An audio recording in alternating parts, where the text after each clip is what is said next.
Hello, friends, and welcome to r/IDOWorkHereLady. A lot of people think it's impossible to mistake their boss and the average passerby, and I've got a few reasons to prove you otherwise. And our first story. New executive assistant doesn't realize I'm one of the founders. And before we begin, a huge thank you to all who've subscribed to the channel and hit the like button. Alright, about 10 years ago, my friends and I started our own startup. I was the chief marketing officer at the time. Within 2 years, we had over 100 employees and we're still growing. Between me, the chief executive officer, chief technology officer, and chief operating officer, there were 2 executive assistants helping us. However, they were getting overworked and pulling 12-plus hour days because of us, so we decided to hire 2 more assistants so that each of us would have one. One of the new exec assistants was assigned to the CEO. We'll call her Karen. For some reason, Karen thought she was in charge of the other exec assistants because she was under the CEO. Technically, they were all peers, but Karen assumed she had seniority.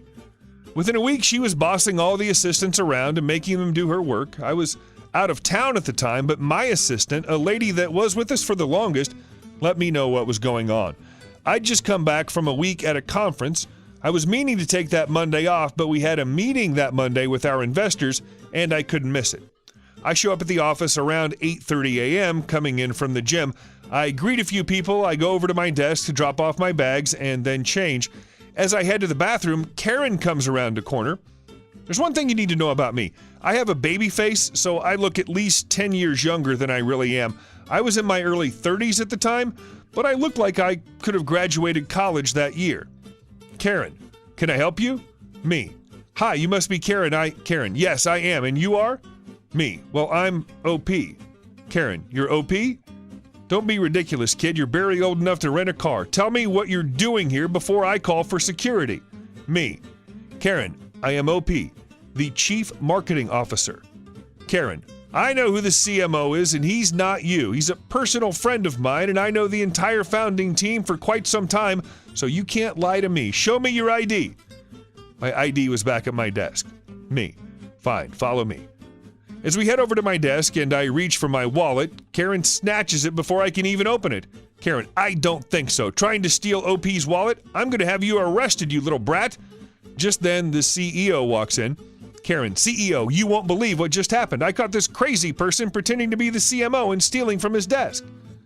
CEO looks over at me and I just give him a, yes, this is happening look. CEO, can you tell me exactly what happened? Karen goes on a long rant about how I broke in here and was looking around all the desks for something to take when she finally caught me looking through the wallet. CEO asks Karen to check to make sure nothing is missing from CMO's, my wallet. She opens it up and on the front is my driver's license. I can see her pupils scanning my ID and her eyes getting wider and wider and then her mouth drops. Me. So can I have my wallet back now? Karen damn near throws my wallet at me and walks away as fast as she could, just shy of running. The CEO and I break into a huge laugh and we chat a bit about Karen. Turns out everyone has been complaining about her. At first, the CEO was just going to reprimand her and tell her she needed a change, but after the debacle this morning, he wanted to let her go. I felt kind of bad. I didn't want her fired because of me. I didn't want to be known as that person. We ended up letting her stay for another week. She avoided me like the plague, but kept making everyone else's lives miserable. We let her go that Friday. However, as they say, she did not go quietly into the night. After the CEO gave her the bad news, she was pissed and came straight to me. She ripped my headphones off and started screaming at me about how it was an honest mistake what happened between us and how the place would fall apart without her around. The Karen scream is long and fierce, but at around 2 minutes I'd had enough. Me. That is enough out of you. Regardless of what your feeble mind thinks, your departure from this company was not my doing, but it was the icing on the cake. Damn near everyone here doesn't like you, and you've been bossing way too many people around when you have no authority over them. The other assistants do not report to you, and I've heard nothing but complaints about you in the 2 weeks you've been here. Now you can either walk out of here peacefully, or I can get security to do it. Karen was bright red, and the entire office was watching us. My assistant comes over with Karen's purse and her belongings, and then shoves them in Karen's arms. As Karen walks out, she yells back that we'll be hearing from her lawyer. We didn't hear anything. Well, I've always liked happy endings, especially when they're not happy for Karen. And our next story. I'm clearly security. Here's a little backstory. About 3 years ago, I worked security for a multinational shipping company. We'll call them Best X. Cast: me, my supervisor, tow operator, tow supervisor, and cop. We had issues with non-employees parking in our lot and leaving vehicles while they carpooled to other jobs. There was a carpool parking lot on the other side of the road, but I digress. It had gotten to the point where employees and truck drivers weren't able to find parking. It became such an issue that eventually OPS and security had to meet and decide to issue parking passes that went into the windshields of all employees' vehicles, making it easy to identify who should be or should not be parking. Security officers weren't required to get passes because we had our own reserved spaces. After about a month and a half, most employees had passes issued. We started tagging cars without passes with warnings notifying that soon we would start having vehicles towed. There were a few employees who procrastinated getting stickers, but after the warnings, the rest of them got their passes. A few weeks later, we started having cars towed that didn't have passes in the windshield. At this point, we had all the employees' vehicles in a database and we could check tags. If a vehicle is parked illegally, I would call for a tow. Fast forward about 3 months and we get to the purpose of this post. The towing company we contracted with to remove vehicles is in and out 3, 4, 5 times a day, so they're getting to know me. Apparently, they hired a new guy who took the initiative and decided to cruise our lot and check on vehicles. I come out to check the lot just as he's finished hooking up my car. My car that's parked in a reserved space for security. Me. Excuse me, who called for a tow?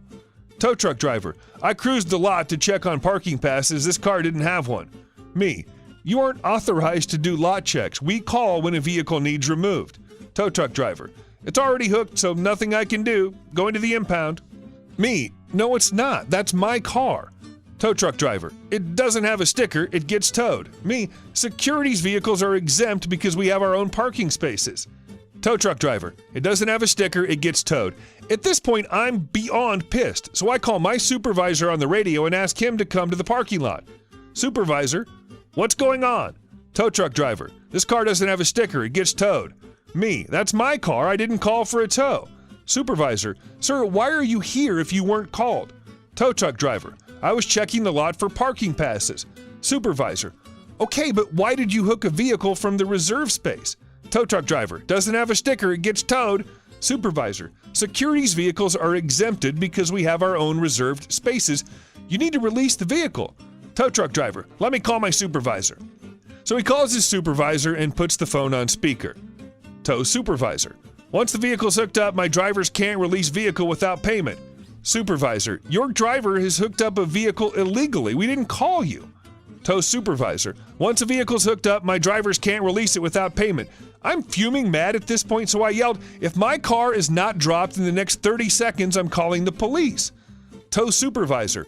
Once the vehicle's hooked up, my driver can't release it without payment. Supervisor. How much is it? Tow truck supervisor. $135. Me. I'm not effing paying $135 to get my car back when it should have been towed in the first place. Tow supervisor. Once a vehicle's hooked up, my driver's blah, blah, blah, blah, blah. So I'm done being patient. I called the police, not emergency, and I told them my car was in the process of being stolen. They dispatch an officer and hang up. Supervisor, tow truck driver, and tow supervisor are all still talking while I was talking to the dispatcher.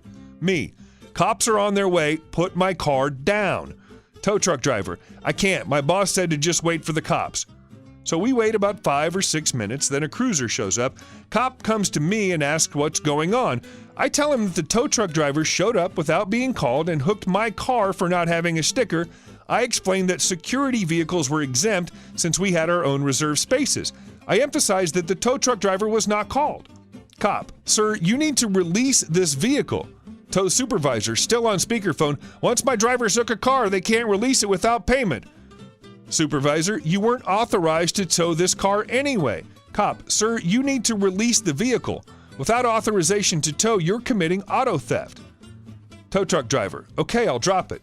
tow supervisor to tow truck driver. Do not drop the car without payment.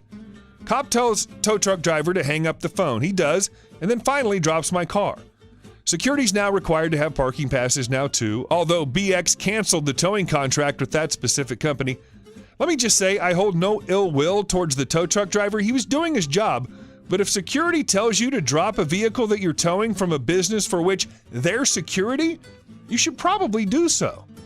Thank you very much for listening. I hope you enjoyed it, and if you did, be sure to leave a comment, like, and subscribe. I really appreciate it, and see you soon.